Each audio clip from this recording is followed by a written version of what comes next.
At the January 5th Lansing City Council meeting, the council chose their new president and vice president, 4th Ward Representative Peter Spadafore and at-large Councilwoman Trini Pehlivanoglu.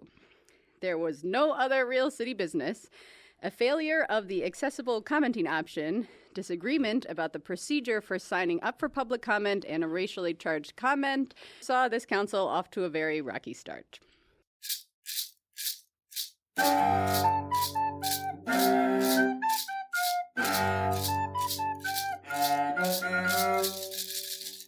Welcome to What Lansing Council, a podcast transforming Monday night's Lansing City Council meetings into an enthralling recap. I am your host, Jill Dombrowski.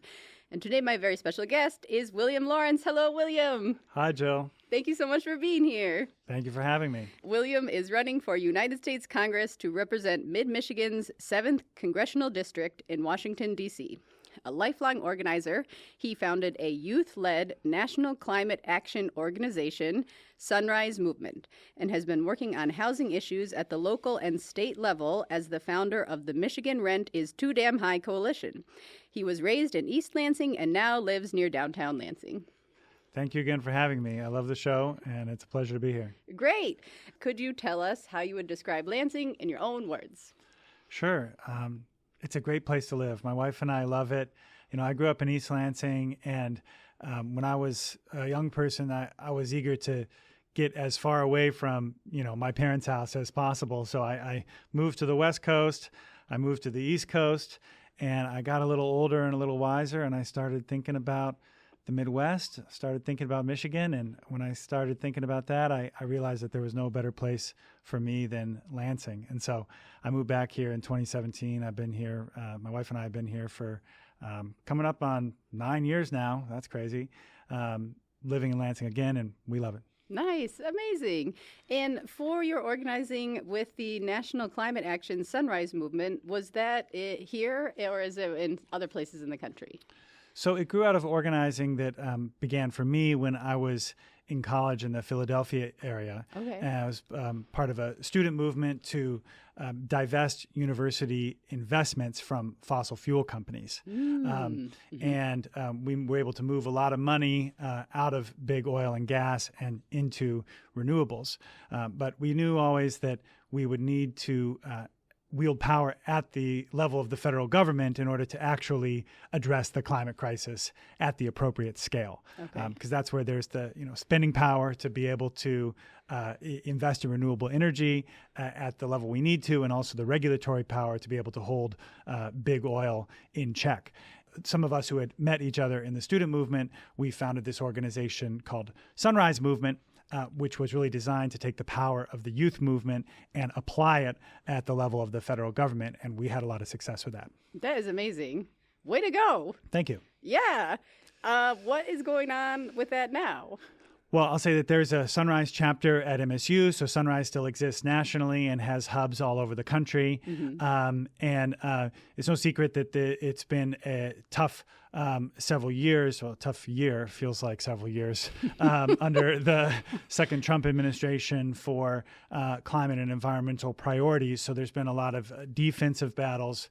And Sunrise nationally has, been asking some tough questions about the kinds of reform that's needed to our political system in order to actually reflect the will of the people, which is that we want a stable climate. We want lower utility bills, which renewables can deliver. And we don't want the big oil and gas companies to be in charge of all of our politics. Money. All of our schools. Yeah, our schools or our foreign policy. So you start on one issue and it leads to another. You're looking at the climate crisis, and now you're looking at the crisis of American democracy. So Sunrise is grappling with those questions just like we all are. Yeah, amazing. And you are running for office for Congressional District 7. I am. How's that going? It's going well. I'm traveling all over the district. The district spans from Clinton County up north of St. John's, all the way south of Mason to the southern part of Ingham County, and then from Charlotte and Sunfield and in Eaton County all the way to South Lyon on the way to Detroit. So if you drive down I-96 or up 127, down 127, you see a lot of the 7th District, and I'm making friends all across it. Our current representative, Tom Barrett, well, I don't really call him a representative. He's a misrepresentative because he's not doing anything to reflect our interests or fight for us in D.C. People know that. He doesn't show up. He doesn't answer the phone. He hasn't done a single town hall meeting. And so my priority is really on being available to hear people's concerns, to be in dialogue about the solutions we need, and we're having a lot of success with that. That's great. Great to hear. Thanks for all that you're doing. And let's get back to Lansing. For Lansing specifically, what would you like to see changed about our city? The thing I would most like to see change is more transparency into the operations of the Office of the City Attorney, which is the shadow veto point in our city government. And every time you go to a member of council to seek to introduce an ordinance, what they will tell you is that they have to check with the Office of the City Attorney. And then often, whatever they put forward or citizens put forward and give to council members sits on the office of on the desk of the City Attorney for months on end, and then is put in the rubbish bin and is never heard from again. And the attorney is in the position of working for the city council as well as the mayor, but really the mayor. And anything that is proposed in the public that the mayor does not want to see happen, or some other, we don't even know who, powerful interests don't want to see happen, our elected officials, including the mayor and all of the council members, can hide behind the opinion of the city attorney, which never even sees the light of day. And we don't know how any of this actually works. And meanwhile, other municipalities around the state of Michigan routinely pass and enforce ordinances such as Tenant Bill of Rights, which we've been working for here in the city of Lansing, that then the city attorney here says is unconstitutional and unenforceable. And we've seen this happen again and again and again. We will not have a democracy worth its name in the city of Lansing without more transparency and then reform in the office of the city attorney. I think that there's a real frustration that citizens feel with the responsiveness of city government, feeling that often there's a show of public input, but decisions have already been made up, and there's a serious trust gap that exists. So I would start with the not just the responsiveness in the sense of willing to sit and listen to public comment, because certainly our public officials are required by law to do that, but a real sense that there's a collaborative process of building our future happening. I mean, that includes infrastructure. It includes housing. I mean, that's an issue we've been really focused on. And it's been very, very difficult, if we're being honest, to get adequate response from the city of Lansing at the scale of the housing crisis that we're facing. I'm happy to talk more about that if you want. Definitely. And we'll get into that. There were some comments made by representatives of the Rent is Too Damn High at the meeting last night, talking about the very issue, communicating with the city. So let's get into it. We're talking about the January 5th meetings, and first we have the Committee of the Whole and then the regular council meeting. At the Committee of the Whole, we have all members present, and those are Ryan Cost, representing the 1st Ward, Dianera Navarez-Martinez of the 2nd Ward, Adam Hussein of the 3rd Ward, Peter Spadafore of the 4th Ward. Our at-large members are Tamara Carter, Jeremy Garza, Clara Martinez, and Trini Pehlivanoglu. Also present for all the meetings are Greg Venker, the city attorney, Clerk Chris Swope, and the mayor, Andy Shore.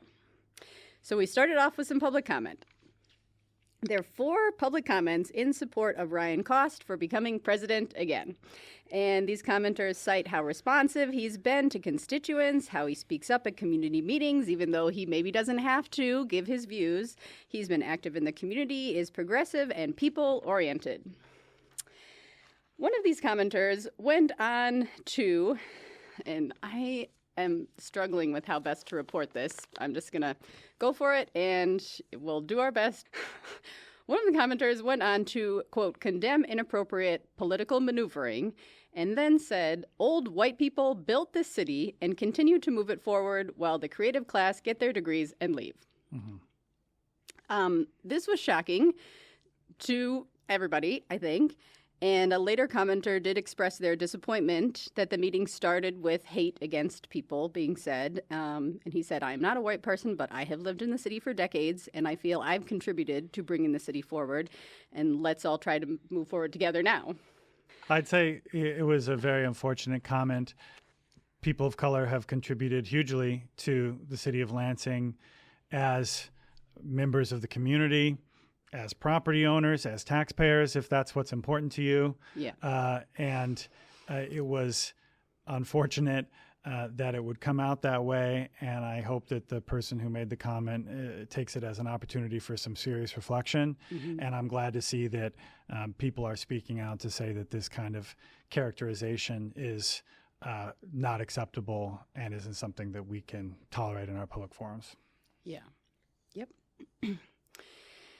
There was one spectacularly well-dressed person from Grand Rapids there to congratulate Navarez, Martinez, and Martinez. She was wearing a flowered black felt hat, an overcoat made of a jumbo red and black checkered print with black faux fur collar that covered her shoulders and many silver jeweled accessories. And she said, congratulations to you ladies and good luck. Chris Swope then did a ceremonial swearing-in for Navarez, Martinez, and Martinez. Their official swearing-in was on the first of the year at an invite-only inauguration event at Impression 5. So the only order of business for the Committee of the Whole, besides approving the minutes from last time or whatever, was the election of the new council leadership. So to get that going, Pehlivanoglu nominated Peter Spadafore, and she says, in my experience, he has been collaborative, collegial, and respectful, and has an open-door policy. He will be the most helpful during the budgeting part of our work. He's been president for 2 years before, so he has great experience. Councilmember Hussein nominated Ryan Cost, and Hussein said he stepped up to the plate last year, jumped into the work, and kept a high level of energy all year. Hussein said he reached out to constituents on social media to ask for their opinion on leadership and received a lot of comments in support of Cost and Spadafore. So those are the two nominations. And the votes are Carter, Garza, Martinez, Navarez, Martinez, and Pehlivanoglu, and Spadafore all vote for Spadafore, and Hussein and Cost are the two for Cost. So Spadafore is the winner. Congratulations. What do you think? Well, I'll say that I think Councilman Cost did do an exceptional job as chair, and frankly, I was hoping to see him get a second term as chair, although I found it to be unlikely, and I'm not surprised by the outcome. I think Ryan has gone above and beyond in his accessibility to the public, and given the trust gap that I talked about previously, I think that's the major priority for the city of Lansing. Needs to be putting a real accessible human face on city government and being willing to explain if things aren't working the way that citizens want it to, being willing to take accountability and explain why it is the way it is, even if sometimes it's not what people want to hear. I've seen Ryan do that. So I'm disappointed to see his term as the council president come to an end. That being said, I hope that Peter will continue the example that Ryan set in that regard. Yeah. And I hope that we have a constructive session on the council. Yeah. I do also want to say, just because I think it was part of the historic nature of last night's meeting, is that we now have 4 council members of Hispanic heritage on the council, which I think is worth noting, worth celebrating, and is a real credit to the Hispanic and Latino community in the city of Lansing to have so many strong leaders stepping up and being selected by the voters. So I wanted to say congratulations on that count. Yeah, definitely. And excited to see what they come up with for moving the city forward. After the vote, President Koss looked like he wanted to say something, but Clerk Swope moved right ahead to the vice presidential elections. And Spadafore nominated Pehlivanoglu, who said, and he said that she was involved in so many things. She's passionate, a wonderful mother who balances all things very well, and she's done a great job at her committee work. There's no other nominations for vice president, and they're all in favor. Pehlivanoglu gets the vice presidency. Congrats to Trini. I think she'll be a terrific vice president. Yeah. So then we all have an hour to mingle before the regular meeting begins. At the close of the meeting, one commenter who stood up and gave her support for Koss, who I don't think has been to a lot of council meetings, she really had a stunned look on her face and was like, do they always ignore public input? Yes. Approximately 98% of the time. I certainly recognize that look. So, yeah. The regular meeting begins, and Clerk Chris Swope officially passes the gavel to new President Spadafore.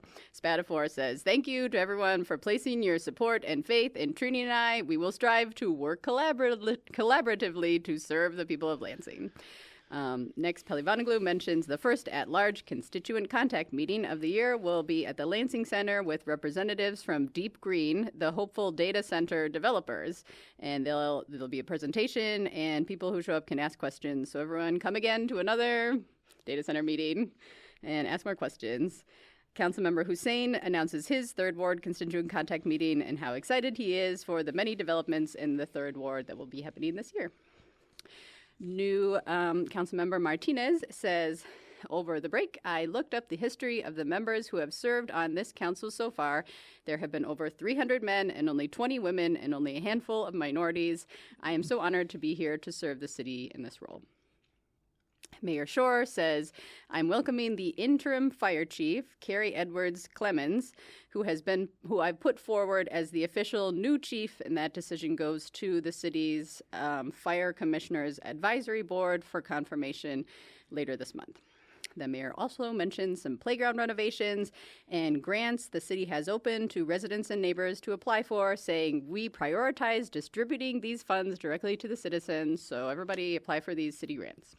Then two folks came forward to give public event announcements. The leader of the Old Everett neighborhood talked about their next meeting, and a member of the Women's Center said they are having an MLK Day Ice Cream Sunday consent workshop for kids and teens and a comedy show fundraiser next month.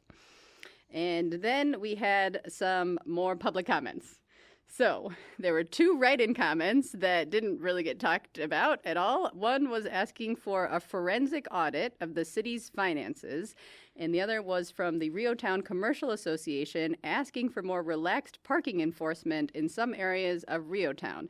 Both of these were placed on file. The first write-in comment about the forensic audit, this person tried to give a virtual public comment, but the technology was not working, and it didn't happen. And this was not a great look for working collaboratively for the people of Lansing, that this accessible way of giving a comment was not up and running. Then a person gave a complaint about noise and the lax noise enforcement in the 4th Ward, saying that multiple warnings have been given to people who are being loud music all night, and we need stronger enforcement. And this person also says, what is the money for aid organizations going towards? I've reached out to many government-funded aid organizations and received no help. And also, it is sad to see so many rundown buildings along Cesar Chavez. And the next speaker is interrupted by some loud voices in the back. And Spadafore calls for order and respect for the speaker. And this is my favorite part of the meeting. And the disruptor says, if you really mean that, then give the speaker back his full time. He's shouting. And Spadafore is fine. And so then he resets the clock for the speaker. And this speaker is you need to strongly condemn the actions of our federal president with his ordered invasion of Venezuela. He is breaking our laws by not getting congressional approval. This is sad times. The next speaker says, yes, this is unpredictable times, and it would be great if you, our city government, offered some stability. And like the earlier commenter said, a lot of nonprofit organizations are not doing that much. With the relocation of the Fallen Angels encampment north of Dietrich Park, it would be very helpful if the city was more communicative about what is happening for these folks, what support do people need, so that all the organizations trying to help out can be on the same page. And do you want to give like a little background of what's been going on there? Sure. Okay. The city of Lansing filed a lawsuit and worked very hard in court over the period of months to displace and remove a homeless encampment, the Fallen Angels encampment, which I should stress is out of the way. It's not in anybody's way. You're not going to find a plot of land that is more out of the way to 99.9% of the general public than this location. Yes. Which is why the people staying there, in their wisdom, chose it. Right. And it has been a refuge for 2 to 3 years now, where people can go and stay when they don't have anywhere else to go. And there have been ongoing camp residents, but there have also been lots of people who, they come and they go as they need to. And the city filed a lawsuit. Do you know what prompted that?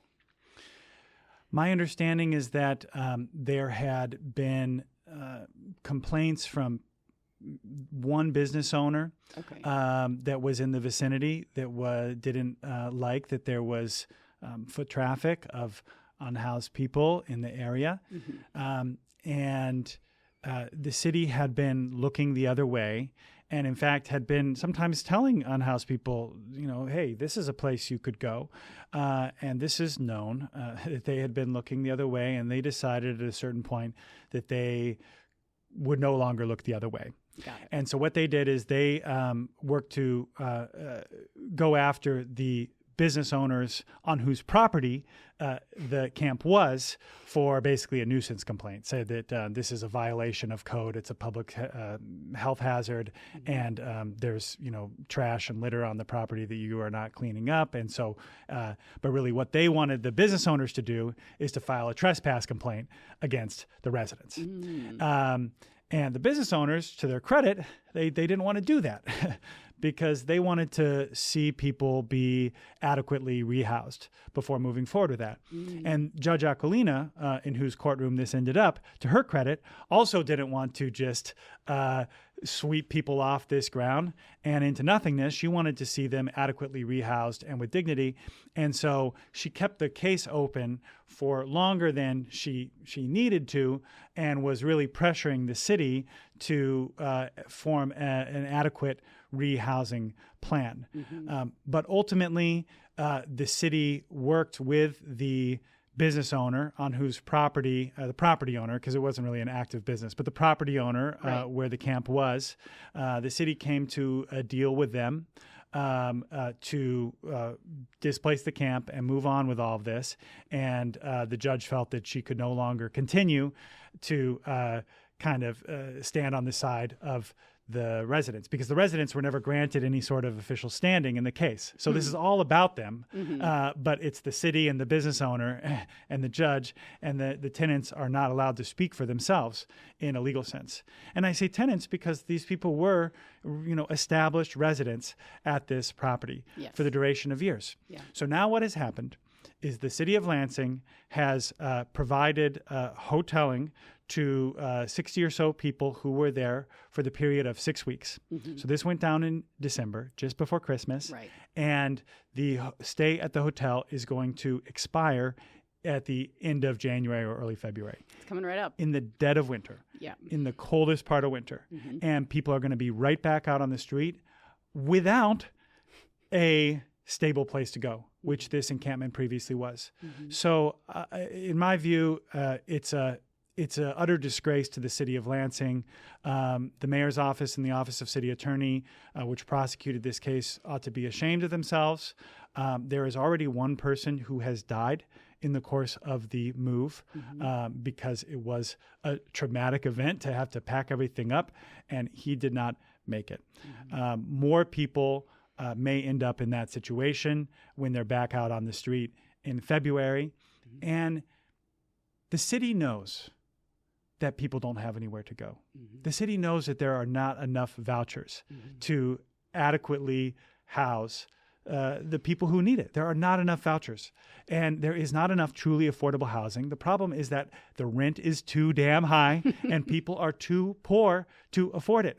And homelessness is increasing because the rent keeps going up and incomes do not keep going up. Homelessness is going up. So we know that more people are going to be unhoused in the near future.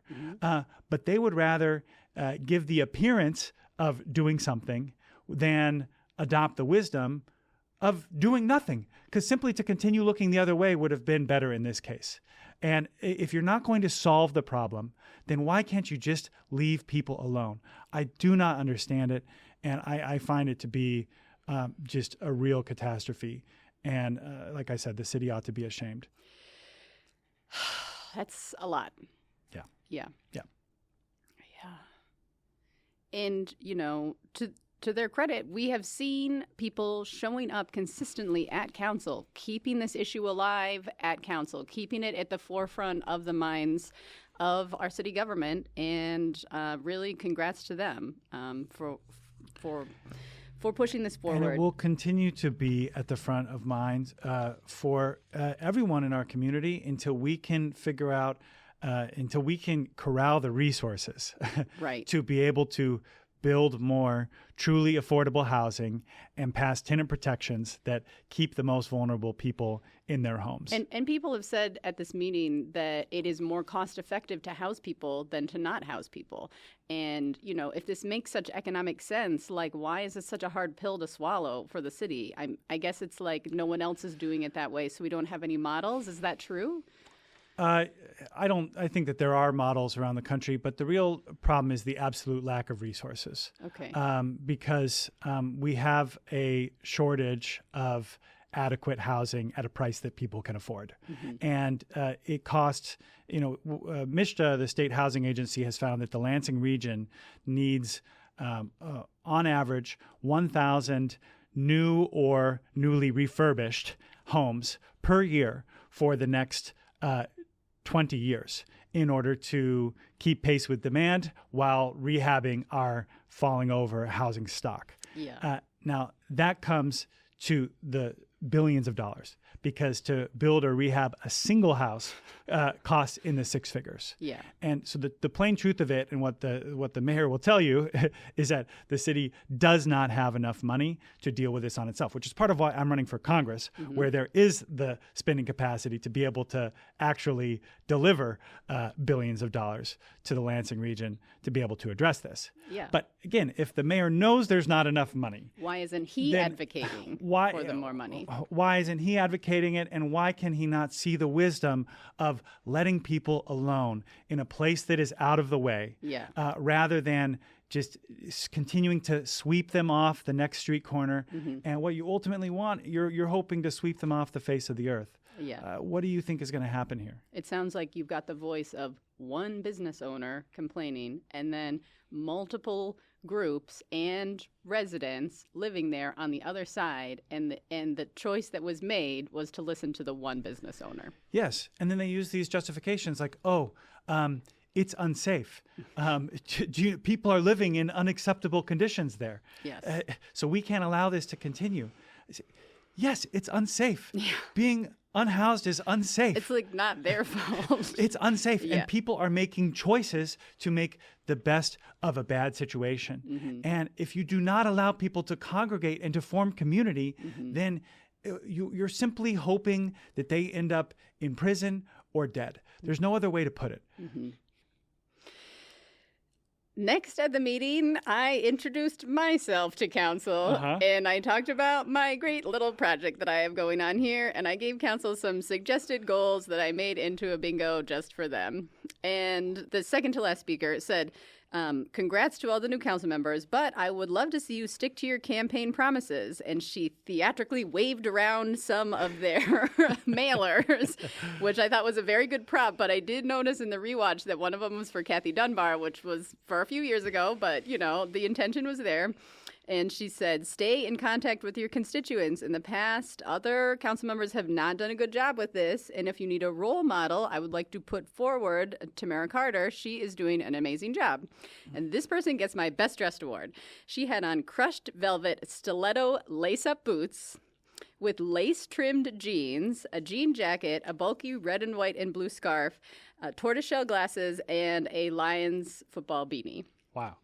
She wins Best Dressed over the lady from Grand Rapids? Yes. Sorry, Grand Rapids. Sorry, Grand Rapids money. Then there was a reluctant last speaker. And this was the person from the back earlier who, what was happening was they were trying to get more people signed up. Like, people had come a little later to the meeting because usually these meetings run quite long, but this one was quick because there was like nothing on the agenda. And this person was like, I'm going to read to you a Slavic saying, and it is, a guest in the home is a god in the home. And you should treat all guests with respect because you never know who is a god in disguise. And this is similar to the story of the Beauty and the Beast and the mayor. You are the beast. You are shoving away the old woman. And may you learn some compassion from the way you have treated the homeless in your city. May you lose your home and your connections and wealth and experience life in a completely new way. And at this point, Spadafore says, meeting adjourned. Everybody who signed up has spoken. But then, like, quite a few people were in the audience who did want to talk, but they had, like, missed this somewhat arbitrary sign-off, like, cutoff to register for comment line. And they, like, came up and they were like, we are here. We signed this form. Like, we're here. We want to speak. And Spadafore was like, no, I can't legally reconvene this meeting. So sorry. And, like, the police officer from the back got called up to kind of resolve all this. And it just, like, it wasn't like a we're working collaboratively with the people of the city moment. Yeah. So that was the meeting. And I don't know. For me, it's, like, definitely, like, lessons learned for everybody from this. Like, for myself, I wish I had used my time to advocate for something besides, like, my project. But, like, I've said this at previous meetings that I think that the public comment time should be at a set time. Like, let's put public comment at the beginning so people know when they can show up and give comment. To have it at the end of the meeting, I mean, these meetings can be 3 hours long and you don't know. Like, you're disrespecting the people of the city who want to come and speak to you. And I've spoken with a council member about this. And he was like, well, then we're disrespecting, like, the business people who are there who have business at the meeting if they have to sit through all the public comments. But it's like, who are you choosing? Like, what's the choice you're making? It's a toxic relationship. I don't know how else to describe it. When you consider the whole way the meeting is set up, people come, and let's be real, people wild out. They say crazy things in public comment. Like, they do. You know, like, we're not all like rehearsed actors. No. Yeah. Like, people say messy things. People pour their souls out. There's a lot of vulnerability. There's real anger that is raw and is, like, worthy and necessary. And some people, like to perform with it. So it's all very interesting. It's a slice of humanity. And 90% of it, I think, is, like, very worthy and good, and 10% of it, sometimes, people get carried away, or there's times when, of course, I don't agree with what everyone has to say. But for that all to happen, and then the council just, they sit there and they take it. The mayor sits there and takes it. They all take their abuse. That's the cost of doing business. And then they don't have to. In fact, they're not allowed to respond directly to the comment. There's no conversation. There's no dialogue. And then when you consider that several of our newly elected or reelected council members scarcely appeared at any public forums in the election season. Actually, the ones who won were the ones who made the fewest appearances, with a couple of exceptions. It just adds up to a really toxic dynamic. And it makes people even more angry. So they wild out even more at the next meeting. And we cannot run a city or a society this way. I understand that it's all according to the procedure and the policies and the way that things have been. But what we can observe manifestly, nationally, is that our country is spiraling the drain and is becoming ungovernable. And there is an utter lack of trust that people in government and people in business at the top have the best interests of citizens in mind. So something has got to change here to change this dynamic. And it has to be about asking, what would a true democracy rule by the people in the interest of the people actually look and feel like? Because it's certainly not this. We've got a long way to go. Yeah. But that doesn't mean we can't make small incremental changes to get there. And that is something that this council has the ability to do. So we'll see what comes of it. I hope they will be bold. I hope they will be bold because, again, the trend is sharply in the negative direction when you consider the increase in poverty and homelessness and unemployment, and not to mention the climate crisis or the pending impacts of AI on the economy, or the fact that we're renegotiating our position in the entire world, and our government, current federal administration, is lashing out and seems intent on creating more wars around the world. And we know that the Democrats have never been shy about supporting war either.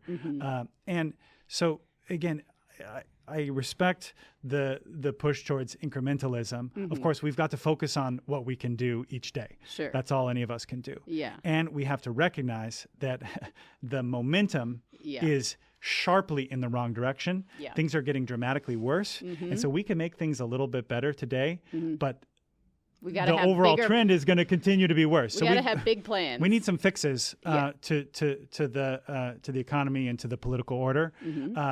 If we're going to restore any sense of trust or really belief in the common good. Because right now people are being forced to conclude that they just simply have to look out for themselves. And I think that is the most dangerous thing of all. Because I believe in solidarity. I believe in community.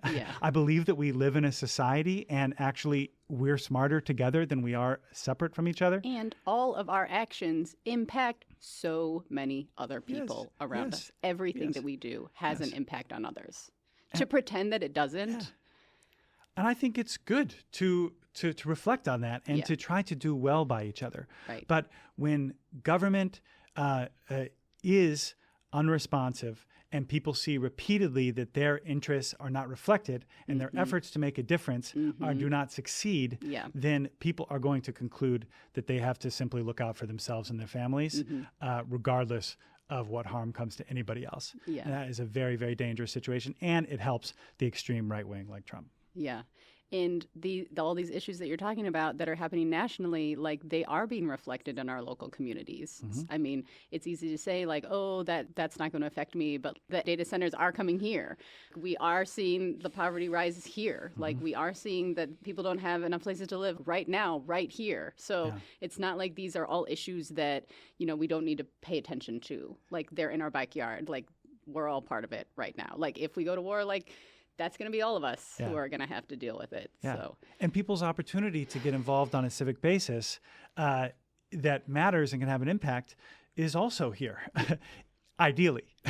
But again, when there's such a gap of trust and when people do not see their efforts being met with a listening ear and then tangible results at city government, it helps to foster the general sense of disillusionment. Yep.